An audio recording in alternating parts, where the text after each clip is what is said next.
When I call your name, every fear is banished from here.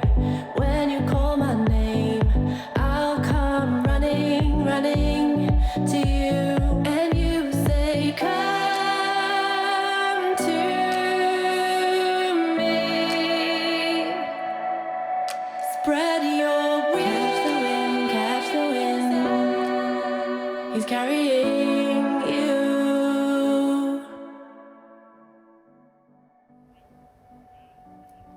Shalom and welcome to Jerusalem Dispatch, ICEJ UK. This is the ministry that brings you a closer connection to Israel and the Jewish people, that is the International Christian Embassy, Jerusalem UK. And in this programme we shall be discussing the new British government, which is a Labour government, and its foreign policy towards Israel. Are they on a course for a blessing or are they on course for a curse? And in this programme today, I'm joined by Adam Abadjwa, who's making his debut on Jerusalem Dispatch and is a regional leader in the Midlands, and Len Grates, very well known by our viewers on Jerusalem Dispatch, Operations Director for ICEJ UK. So I'll start off with you, Len, first. This is the August edition of the programme, and you've got to say that so much is happening in the world, so much is happening regarding Israel, and the news is so fast. So just give us an important update on what the ministry is doing to bless Israel and the Jewish people through this very difficult time in Israel's history. Well, it's great to be back on Jerusalem Dispatch with you, Simon. And first of all, can I just say a big thank you to Revelation TV, to Gordon Petty, Howard and Leslie Condor and Luke and others, team members who made a very generous donation to the work of the International Christian Embassy UK, and it will go in to make a big difference in changing the people's lives and helping people in Israel. So thank you, Revelation TV, for your kindness and generosity. We deeply appreciate it, and it's great to be in partnership with you as well. Well, since our last program, we've actually had a conference up in Scotland, which was the first time we've done anything in Scotland, and we had two guest speakers. We had Pastor Salim Salash from Nazareth, who is an Arab pastor who has a big heart for Israel, very supportive of Israel. And I would call him an Arab Zionist. He sees things just as we see them, about God's purposes and calling. So he was there with Jenny Milne. So it was a wonderful success. It was very well attended and was well received. So we're blessed that we've made our first forage into Scotland, and we're looking to do greater things there. So yes, and of course we've continued to be busy in addressing the challenges in Israel, supporting the aid programs, and I'm sure we'll talk about that during the program today. So yeah, it's been a good busy month. Wonderful. And can I give a special thanks to Brian and Elizabeth in Northern Ireland for hosting me for the ICEJ UK's conference in Northern Ireland. It was an absolute pleasure to be with you all, an absolute pleasure to be back in Northern Ireland, and it's a very special place, and I've got a big heart for Northern Ireland, the people of Northern Ireland. Adam, it's great to have you on the programme, and it's good to see a kind of younger face on this programme as well. Just share with us how you came to faith in the Lord Jesus Christ, and how he's given you, and particularly your father as well, a tremendous love for Israel and the Jewish people, because your growth over the last couple of years being involved with the ministry has just grown so much, and it's so evident to see when you speak and what you do. So thank you. I just want to say thank you for having me on the show, Simon, and it's a great privilege and honour to be here to be able to share a bit about what's been happening through ICEJ and our involvement since we started, a bit about myself and how I came to the faith in our Lord and Saviour Yeshua. I've grown up in a Christian household, and my father is the pastor of our local fellowship, and he's originally from a Punjabi Sikh background. And my mother, she's from Hull originally, and she's from Yorkshire. And I've grown up as part of mixed heritage. And my parents met at Bible college, and then from there they began their ministry. It was a bit of a difficult journey in my dad's early years, because he experienced the tension coming out of the Sikh culture and then becoming a follower of Jesus. And the family were very heartbroken, and he got kicked out of the house and so forth. But he made a stand for Jesus, and since then his family came to know the Lord, and his parents, and they served in the ministry in our church till they went to be with the Lord. So it's an amazing testimony, and God willing, he'll be able to come and share a bit more detail about that. I decided to commit my life to Jesus at the age of 14, and that's when I really made that commitment. I've grown up with the teachings of Christ, the scriptures, and it was at that shortly after that time, that's when a lot of distractions came and wrong influences, and I did mix and get sidetracked with a lot of different friends, wrong influences. However, from the age of 16, that's when God really did his work, and I started volunteering in a Christian bookshop, and that's where the work began in terms of the Lord doing his work in my life. And the Christian bookshop was more than just selling books, it was meeting people, developing my outlook on the Christian world, what's happening in different churches across the region. And it was also a ministry, because Jan, the manager, she had a bit of an evangelistic ministry, and it was an opportunity for non-believers to be witnessed to as well. And many people I saw, even witches who used to curse the shop, they came to know the Lord, and they began preaching the love of Jesus to their communities and so forth. So that was a real good time. I did that work with Steve Goodall, who's one of the Midlands leaders for the ICEJ, his wife. So I used to work with his wife there. And that's where God did his work in my life at that point. And even though I went through a bad patch, just to encourage younger people as well, God was there every step of the way, even speaking through the wrong influences to give me the warnings, similar to the donkey giving the warning to the prophet Balaam. God can speak through anyone, and God, you know, he's been faithful in my life, and he's opened many different doors. And now me and my dad, we have our church fellowship. My ministry is more to aid leaders, and also teaching ministry as well, to sort of explain the scriptures and articulate it in a way that people can understand and become more familiar with each book of the Bible. And we've recently done a series on the Torah, connecting the church, connecting Christians back to their roots from the Torah and the Abrahamic covenant as well. So that's what I've been involved with in our ministry recently. And in terms of my love for Israel, I used to find it very difficult to understand why people are anti-Semitic, or why do people have such a hatred towards the Jews. And growing up in a Christian household and being taught the scriptures, it's about the history of God's people and how God's worked his covenant and purposes through the people of Israel. And I've just always had a natural love for the people. I've always wanted to visit the land, but I think more so it's connecting with the people of the land, the Israelis, Jews, Arabs, and also the Messianic and Arab believers as well in Yeshua. And ICEJ is just a perfect opportunity and a good opportunity for me to be part of that as an avenue to reach more people, even in the land. Amazing, Adam. Thank you so much for sharing your own personal story. And it's really good to have you on the programme as well. And yeah, I'm just so pleased with what God's doing in your life. And your father's a special guy as well. I had the privilege of meeting him. And Len, just share with our viewers the exciting London conference that's coming up on Saturday, the 7th of September, with the famous Bible teacher, Malcolm Hedding. And that's something special. Yeah, we're so blessed to have Malcolm. You know, Malcolm used to be the executive director for the International Christian Embassy, Jerusalem. He lived and worked out there for many, many years, and actually took the whole work to a new level. And of course, Malcolm is a great theologian, and he really put the theology together for the organization. That is a solid foundation even till today. So we're thrilled that he's coming. He's actually just this year stepped down from all work with ICEJ. He'll still no doubt be involved in things, but he's stepped off the international committee. So we're thrilled to have him in London on the 7th of September. It's going to be central London. And if anyone in London or anywhere else, please come and join us in London. If you want to know where it is, please contact the office and we'll send you all the details by email. So yeah, we're looking forward to having Malcolm.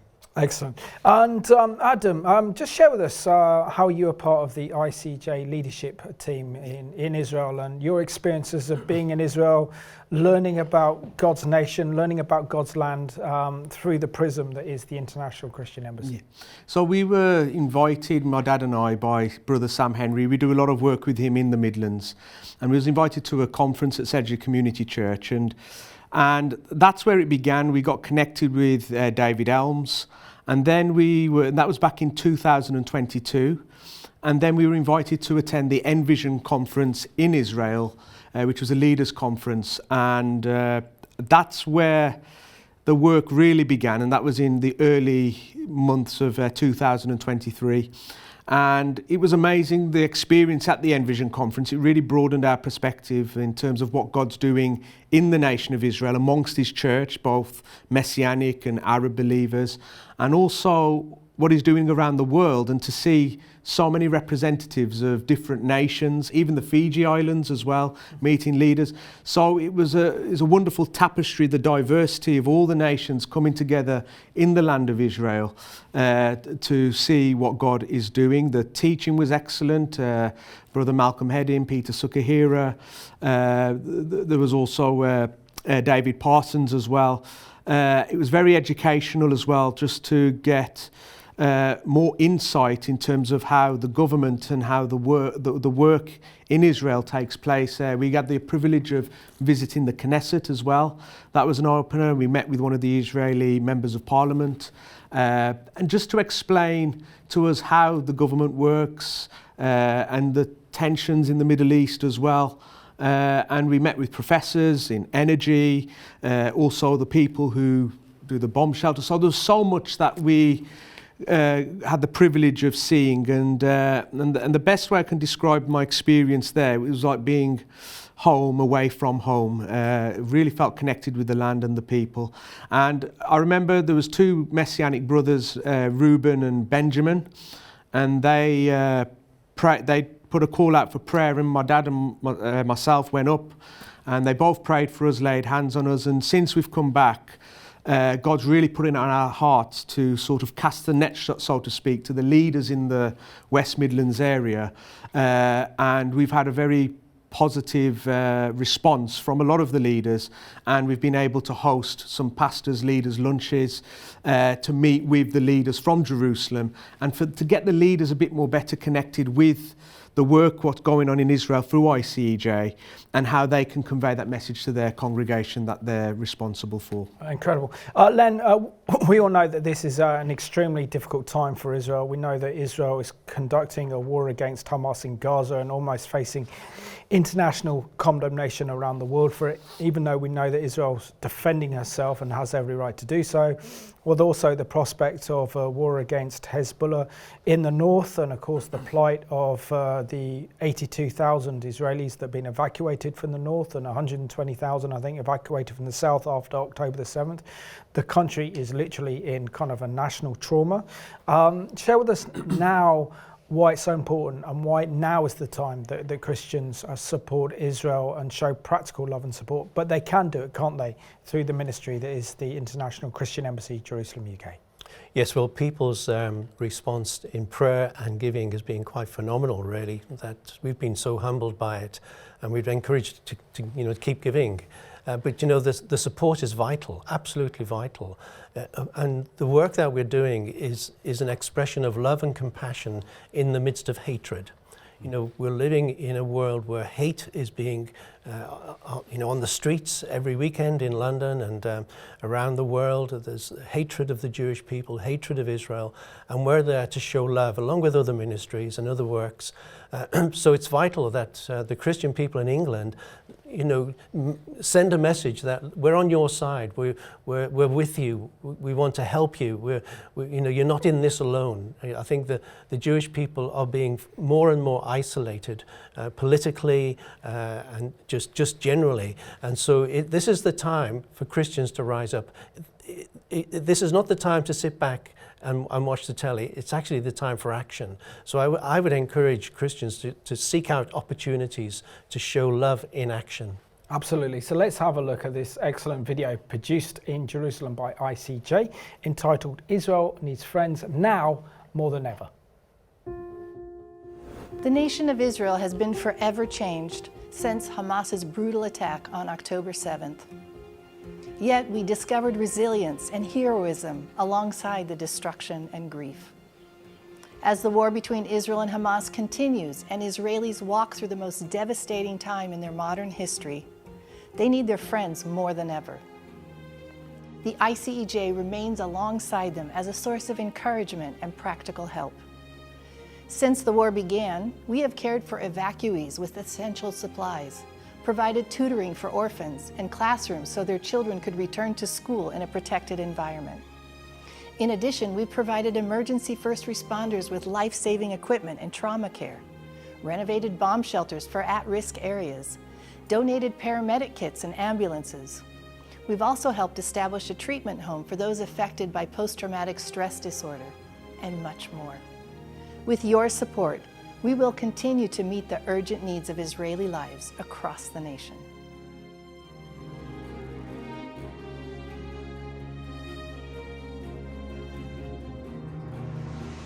Thank you for your generous support. It has meant so much to the people of Israel and has positively impacted so many lives.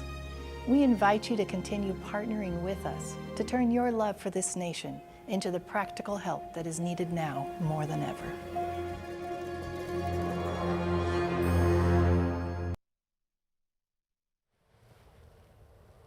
So if you wanted to know how you can support Israel, how you can support the Jewish people, you didn't know how, well, you do now. You can support the International Christian Embassy Jerusalem UK in showing practical love and support to Israel.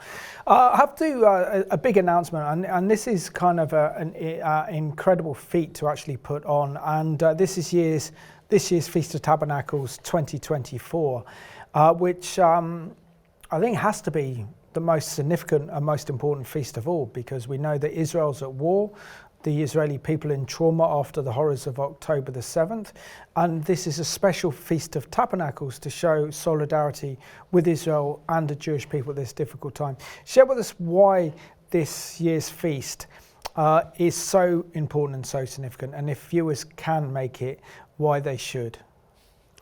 Well, we would encourage as many as possible to go because, as you rightly say, Simon, that this is probably one of the most important feasts ever.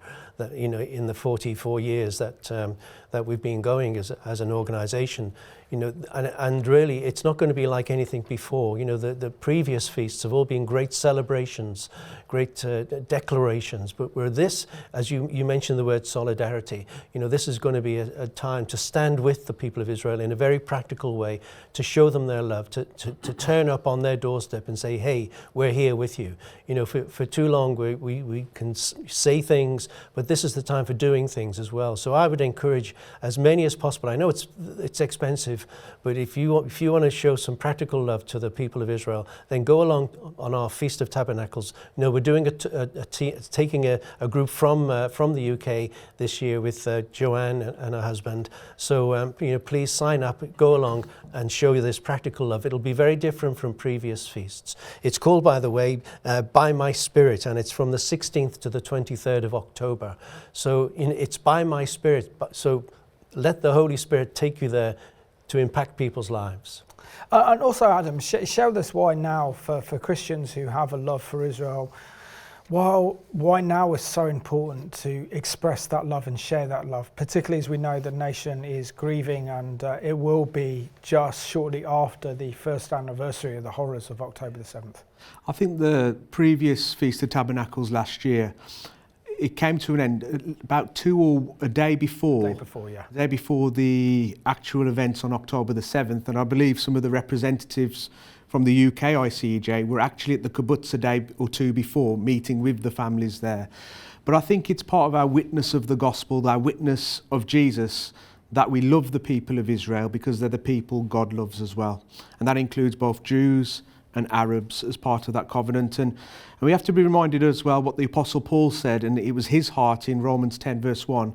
He said, "Dear brothers and sisters, it's the longing of my heart for all of Israel to be saved." And that's the question for all of us as well. We should have the same heart for the people of Israel. So as Len said, it's about our practical response, and we're the light in the darkness. Jesus said, "You're the light of the world" to his disciples.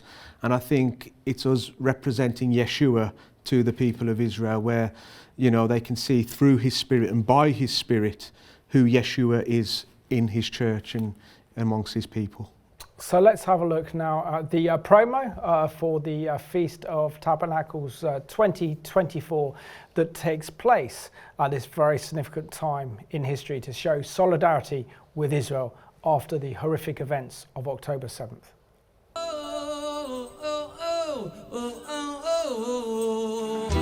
Every tribe, every tongue, Emmanuel, your king shall come. End of sorrows, end of pain, come and praise Creator's name.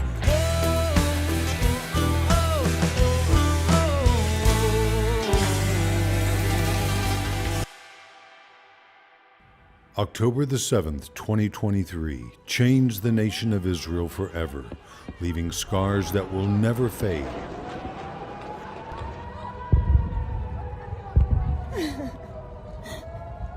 As we approach 1 year since that dark day, Israel still faces much uncertainty and unfair criticism all around the world.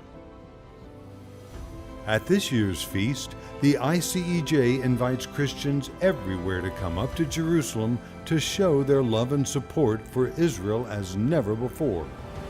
Come bear witness to the tragedy which struck this nation. Come represent your nation in standing with Israel and the Jewish people. Come encourage Israelis still trying to rebuild their lives. And come worship the Lord in Jerusalem with fellow believers from around the world. Feast 2024 will be unlike any other in Israel's history. Don't miss this chance to comfort Israel when they need us most.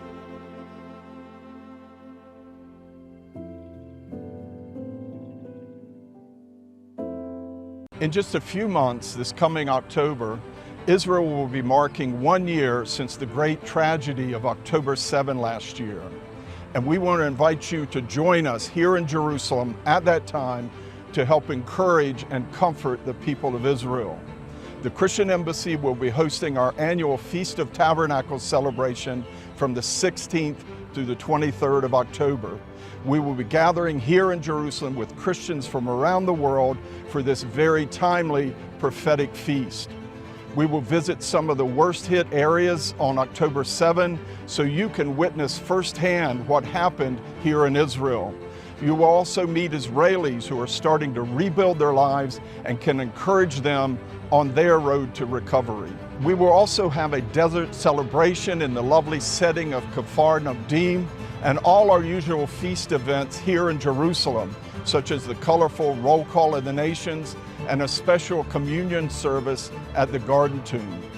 But we're also going to gather here in Sacre Park and march through the streets of Jerusalem to express our love and support directly to the Jewish people. You want to be here. 1 year into this difficult conflict, there's no better time to come show your solidarity with Israel. Our feast registration is open. Visit feast.icej.org to learn more about how you can take part in this very special Feast of Tabernacles 2024.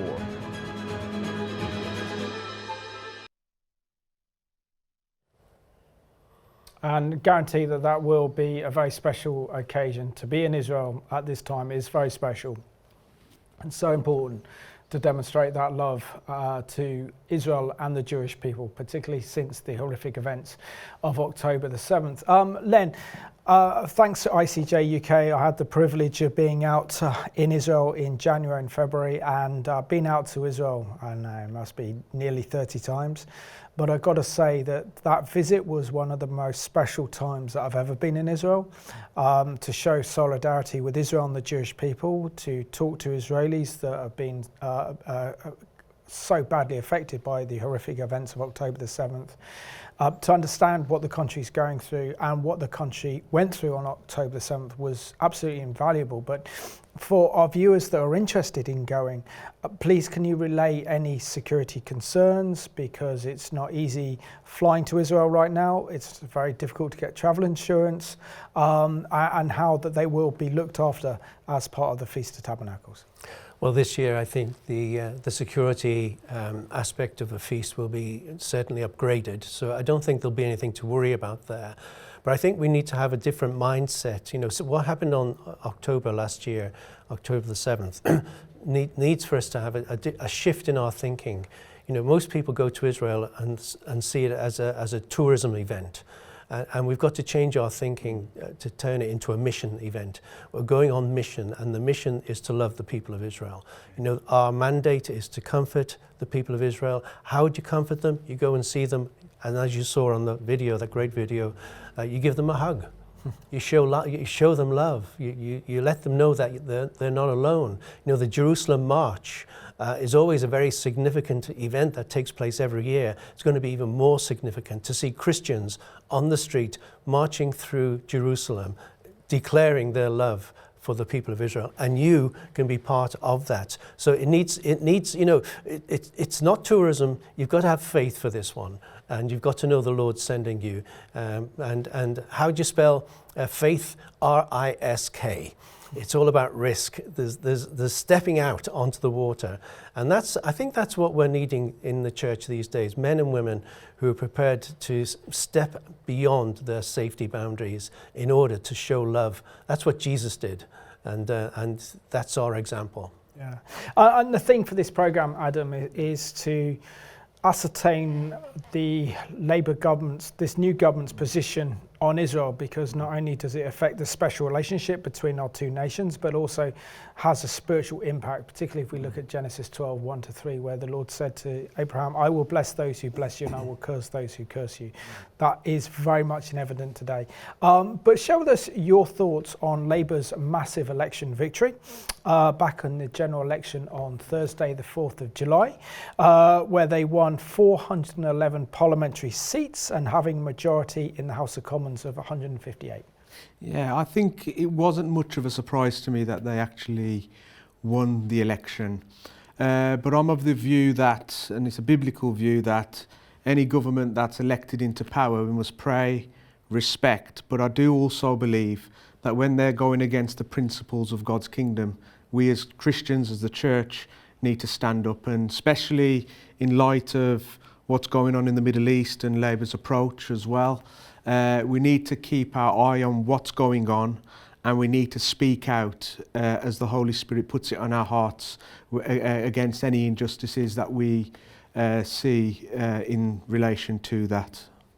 And also we see now, Len, that this new government is in place. It hasn't even been in place in for a month, and we're already starting to see their policies towards Israel emerged, and it seems to be that we are seeing a less friendly government, or can I put that mildly, or an increasingly hostile government towards Israel, because David Lammy met recently the Israeli Prime Minister, Benjamin Netanyahu, and also met with Mahmoud Abbas, where he told leaders that there needs to be a credible and irreversible pathway to a two-state solution. Share with us the stance that our new Foreign Secretary is taking, rewarding Hamas for the evil it committed on October the 7th, by pushing through a Palestinian state, and also then calling for an immediate ceasefire in Israel, when we know that the Israelis have to destroy Hamas to restore their deterrent capabilities, because what happened on October the 7th was the worst massacre the Jewish people have seen since the Holocaust. And our government and David Lammy don't seem to get it. He certainly doesn't. You know, it was interesting that on October the 7th, David Lammy, and along with the Prime Minister, Keir Starmer, said that you know, what happened was outrageous. But that was about the be-all and end-all of the pro-Israel stance, because from there on, they've been working against Israel in many ways. They're very strong on a two-state solution. In fact, I wrote down a little quote. It says, this government will challenge those who undermine a two-state solution. That's the official statement from the government. They will undermine anyone who, they will oppose or challenge anyone who's against it. So they're going to have to challenge me, because I oppose a two-state solution. It's contrary to the scriptures, and it will not lead to peace. I think those that say it will lead to peace do not understand the nature of Islam, and they don't understand the purposes of God. And you put those two together, and you've got to be the reason why I don't have a two-state solution ideal. So the government at the moment seems to be moving against. They're already talking about restricting arms sales to Israel, they're almost signing up with the BDS. I can see that the government, they will take strong steps, and we as Christians need to be praying earnestly and beseeching God that there be a change of heart. It says the heart of the king is in the hands of the Lord. Amen. So we've got to believe that God is able to do something, because if our nation, which is what's happening at the moment, turns its back on Israel, then we're going to become a goat nation. We're in serious trouble. As other nations have turned, they're in serious trouble. We're going to have to stand before God on these things. Yeah, and Adam, we've seen that David Lammy is our new Foreign Secretary, and after returning to his visit the Israeli Prime Minister Benjamin Netanyahu and the leader of the Palestinian Authority Mahmoud Abbas, he announced that the British funding ban to the UN Relief Works Agency, which is the UNRWA, said that he's reversing the decision on behalf of the previous Conservative government to stop its funding. Knowing the reason why that funding was stopped, because members of UNRWA, this UN agency, have employed members of Hamas, and they were directly responsible for carrying out the atrocities on October the 7th. Share with us your thoughts of this announcement by a Foreign Secretary to reinstate that funding to this organisation when we know there hasn't been a proper inquiry in place. Those that have been responsible for committing crimes of genocide on October the 7th haven't been brought to justice, and effectively the government is turning a blind eye to the atrocities of October the 7th. I think it's very irresponsible, given the nature of the developments from the UNRWA organisation of terrorist activity and paid members of staff being part of Hamas's approach in this conflict and so forth. But as a public taxpayer, I'd be interested to see and examine exactly how the British government have arrived to this conclusion to reinstate the funds back to UNRWA, what criteria have put in place to put stronger measures on how they recruit and vet the people who are going to be part of that organisation, and what training is going to be given on prevent and radicalisation as well. What I would encourage churches, leaders, congregations, Christians to do is write a letter to your MP expressing deep concerns with this approach in funding an organisation that was complicit with having staff members performing atrocious terrorist acts against the people of Israel. So those are some of my thoughts on that.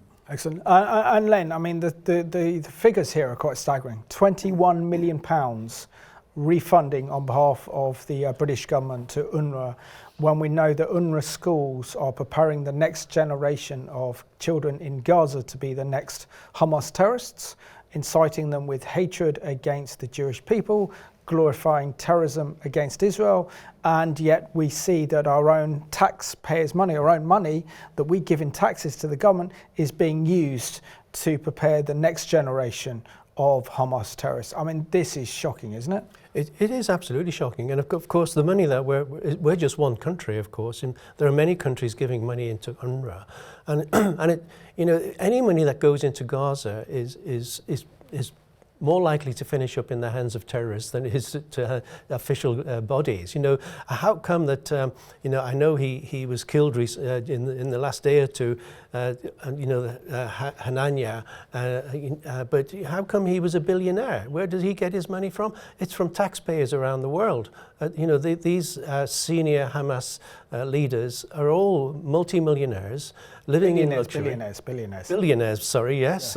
And they didn't earn it by starting companies, they stole it. They stole the money given to the Gazan people and have made their own life. I do not trust that any of this money will go to the right people. And UNRWA, for me, has lost its credibility. As Adam rightly pointed out, too many of their employees finished up being proved to be part of the terrorist organization themselves. It's diabolical. Yeah.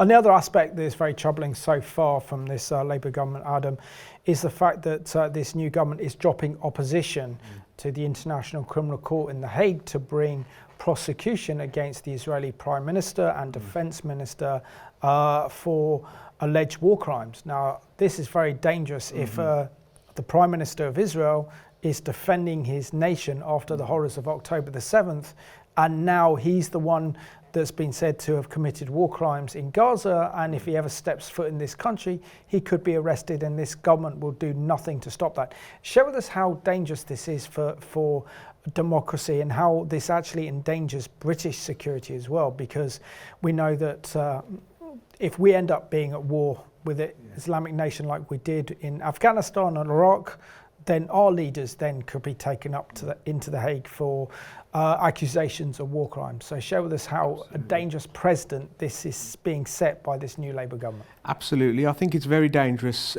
precedents we're setting, because it's very hypocritical in the sense, in one breath we're advocating that Israel have the right to defend themselves, but in another breath we're taking actions against the country that's being attacked and is defending itself from the threat of annihilation, which is in Hamas's constitution.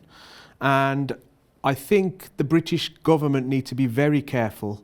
As Len pointed out to in Matthew 25, it speaks about the Son of Man coming and separating the nations as sheep and goats.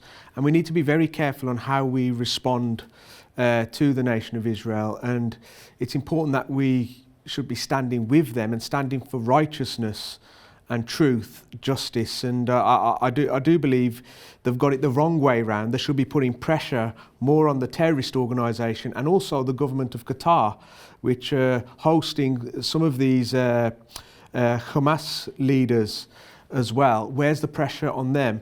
And I think the rhetoric of ceasefire, it's the wrong way around. It should be release the hostages and the ceasefire will follow. Exactly. And they've got the message the whole way wrong. It's all utterly wrong, and I think it's a very irresponsible move, and I think it opens up the door as well for the UK government, the government in the West, for democracy to also to face the same sort of ramifications on what they're trying to impose on the Israeli leadership. Yeah. So Len, it seems like we had prior to the general election a kind of real rise of Islamism, particularly as we saw with the horrendous protests outside in the streets of London and our other cities around the UK. We also saw that those awful light projections on Big Ben with Palestine will be free, the intimidation against members of parliament. Are we effectively seeing now that this Labour government is really caving in to the demands of the Islamists out of an appeasement of the Islamists and using Israel as a sacrifice?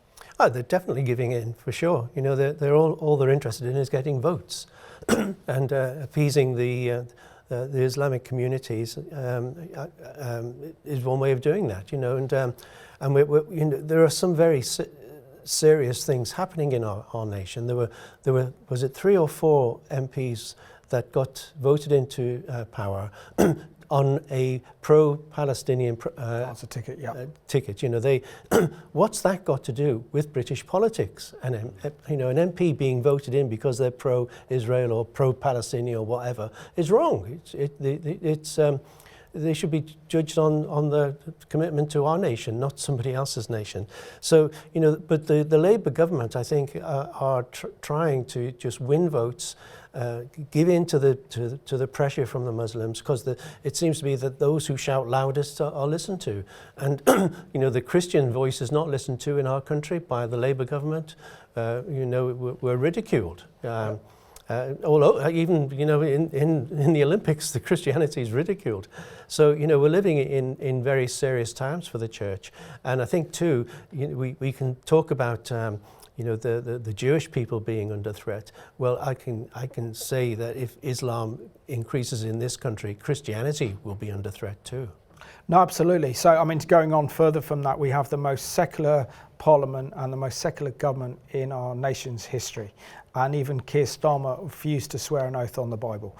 So I think that shows where we are. But talking about the spiritual aspects of this, Len, we're reminded in Genesis 12, 1-3, that Lord says, I will bless those who bless you, and I will curse those who curse you. Surely this nation under this new Labour administration are heading for a curse if the trajectory of British foreign policy continues the way it's going against Israel.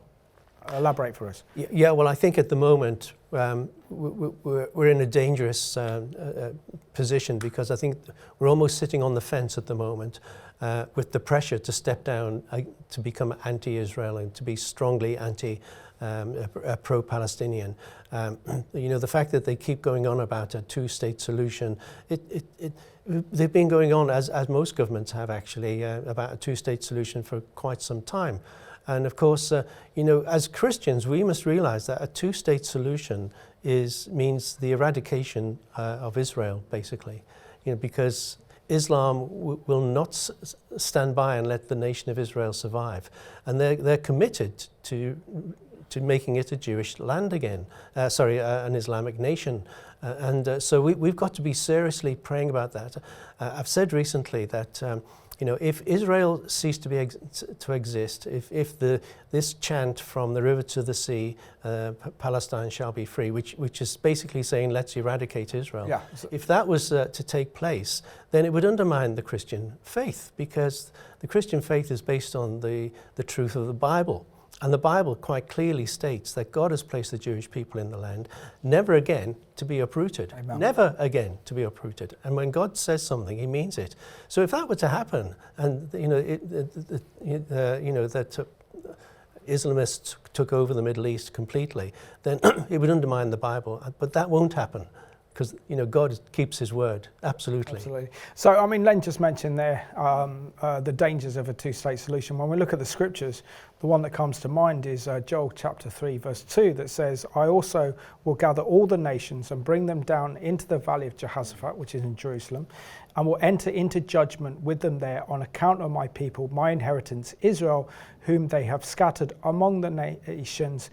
They have divided my land. Now, surely that's exactly what the proposal of a Palestinian state and a two-state solution is, to scatter the Jewish people already in the biblical land of Israel, but also then to divide the land of Israel. And that's exactly what the nations are doing, including our own government, when they talk about a two-state solution, but they don't know what it actually means or what it entails, because you create a Palestinian state, sooner or later that's going to be a Hamas Palestinian state. Yeah, I think the British government don't seem to be, or are in danger of not learning lessons from the past when they divided the land in the early 20th century. Once a great powerful nation, the way in which they approached it back then, we can see the results in history. But even looking at Genesis 15 verse 18, God set the parameters of the land in its entirety, which unfortunately Israel are no closer to achieving than they were 4,000 years ago. But it's actually from the River Nile to the Euphrates River, and I do believe when Yeshua comes back, He will establish that. But until then, the government, the nations need to be very careful on how they approach this issue. And to be honest, and to be quite frank as well, the Palestinians, under their leadership over the years, have been done out in a really bad way. There's been no investment with all the billions of pounds pumped into their area under the Palestinian rule and government. It's not gone into those things, into improving the economy, but under the Israeli law, and you go back to the Torah in Numbers 15:16, from God's heart for the people of Israel and foreigners, it says, native-born Israelites and foreigners are equal before the Lord and are subject to the same decrees. So that's the heart of God for the people of Israel. And I've seen it firsthand with Jewish and Arabs living together under the sovereign nation of Israel, God's covenant people. And they would be better off under that sovereign rule, a rule of love, democracy, because it's coming from the source, from the God in whom we serve. Amen. Yeah. And then just share with us how, as viewers watching this program today, how we need to be a watchman and watchwoman on the walls of Jerusalem, and to really pray and intercede for our government in the very dangerous direction it's taking towards Israel. Well, prayer is critical like never before. It's not just nice prayers. We need to be interceding and standing before God and pleading for our nation, because we're in danger of losing our inheritance, the blessings that we've known over the years. We're seeing great divides taking place in our nation at the moment. We're seeing right wing and left wing. We hear about Tommy Robson on the television all the time these days, or on the news, because people are standing up for a British culture. They feel as if our culture is being taken over. And we're hearing people, even, Elon Musk says, he believes in cultural Christianity. What he means by that, I'm not quite sure. Maybe it's the benefits without the commitment. But nevertheless, our very roots and our very basis of our society is under threat at the moment. And we need to be praying. Prayer, as well as love in action, they're the two things that we need to be doing. Absolutely. And Adam, just share with us how the ministry of ICEJ UK really is helping to build rebroken lives in Israel through various incredible projects, and how exciting it is to be part of that. Yeah, there's been a lot of positive work taking place in the UK through ICEJ UK. There's donations of £197,000 for the ICEJ aid work. That goes towards Holocaust survivors, and also Aliyah as well, Jewish people returning back to the land. And it was actually an eye-opener for me when I was in Israel, how much work has to go in to that whole process when Jews are travelling to live and settle in Israel. And since October the 7th, ICEJ have raised £180,000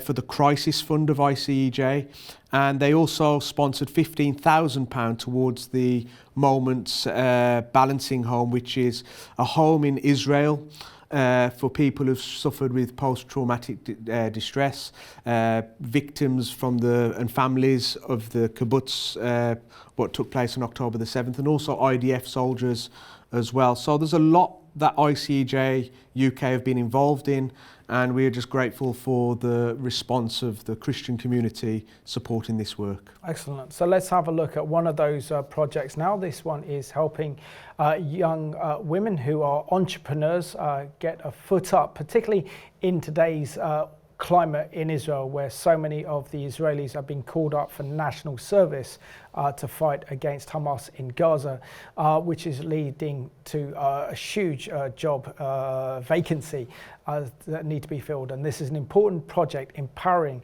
women in Israel.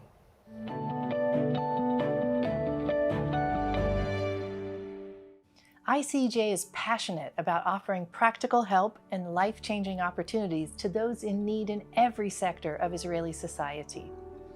Since Israel's war with Hamas began, Israeli citizens have been negatively impacted economically, with many business owners losing more than 50% of their monthly income. This makes it difficult to keep their business afloat and to provide for their families. Government compensation offers insufficient relief for small businesses, many that are operated by women. The situation is even more complicated for those evacuated from their homes, far away from their customer base. To help alleviate these challenges, the ICEJ is sponsoring business mentorship and giving grants to help small businesses succeed, even in these challenging times. My name is Alicia Nudelman-Simet. I'm a tour guide, and it was my dream since I came to Israel in 1982. I love to tour the city, to tour the country, the history, the archaeology, the places.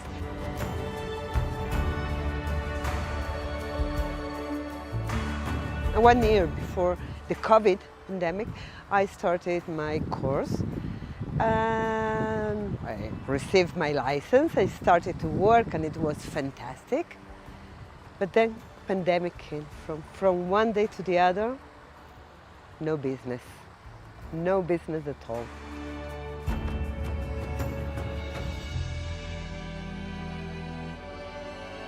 Okay, after COVID, life went on and everything was okay. The business, and October 7th. We are 6 months into this war. Since then, you know, no pilgrims, no tourists, no activity. I decided to take the mentorship because I said, okay, 3 meetings, what can I have to lose? It's okay. But I didn't really believe a lot. And it was amazing. In 3 important things for me. First of all, that it helped me to be focused that this is what I wanted. Because the 2 first weeks after the war, I really thought that, okay, tourism is it's not stable in this country. I'm not sure I can do it. Perhaps, I don't know, I have. And with the help of the mentor, it was for me clear, this is what I want to do. My business is connected, I think, for my hope of peace. I would love to go back and have people traveling with me all over the country. The idea of Christian groups supporting this kind of mentoring project, for me it was so emotive, so amazing.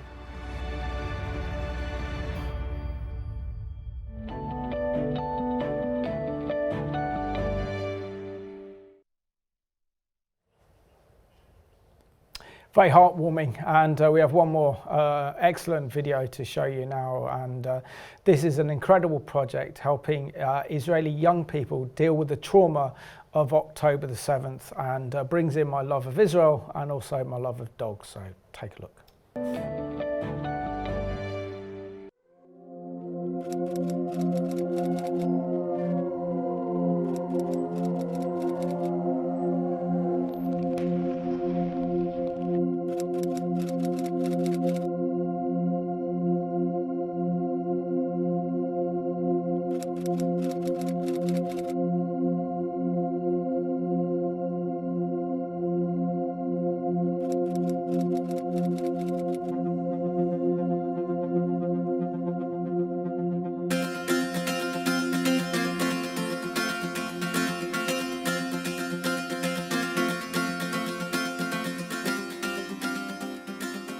Welcome to Tabernacles Youth Village. We're in the middle of an empowering camp for evacuee children aged 12 to 18. These children come here for a 5-day camp. What we want to do with these kids is to actually give them the opportunity to talk about what they went through with their peers. Actually, it's the first time they see their classmates in 6 months. They're all evacuated to different places. The activity was built with social workers. They have a lot of art therapy, animal therapy. They have all kinds of activities that have to do with holding the group back together again. You can see that we are, this activity is a dog training activity. Actually, it's a therapeutic tool. We try really to hug them and spoil them. We want to give them a respite from the trauma they went through. Our goal is to reach 1,000 children. At the moment, we reached a bit more than about half. And I hope that until the end of 2025, we will reach our goal.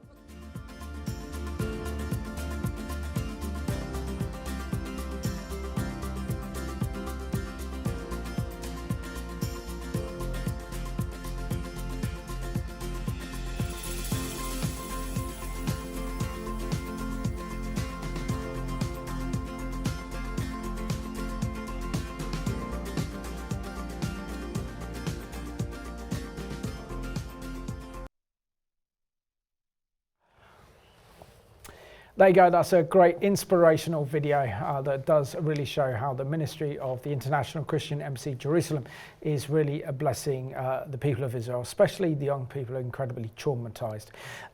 Share with us with that project, because you know it's so important to look at how the young people in Israel are being so affected. I mean, so many of them are being cut off from their families and from their communities, moved away from the north and from the south, and set up a project where they can get together, see their friends haven't seen for a year, and do some fun things together, and also then enjoy dogs as well.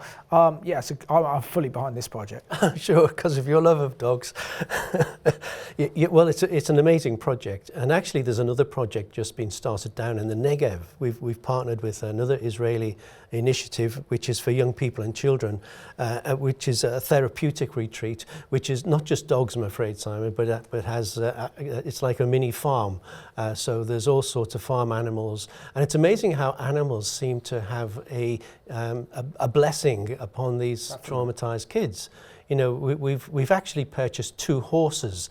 ICEJ own 2 horses in Israel, and taking kids out on these horses and letting them just experience the close contact with these animals in a loving environment seems to have a very positive effect upon them mentally. Their mental health is improving, and I think, you know, we've got to realize that the depth of the trauma that these children went through, as well as the adults, you know, is so deep. You know, what some of these kids witnessed on October the 7th and the days after was just hell.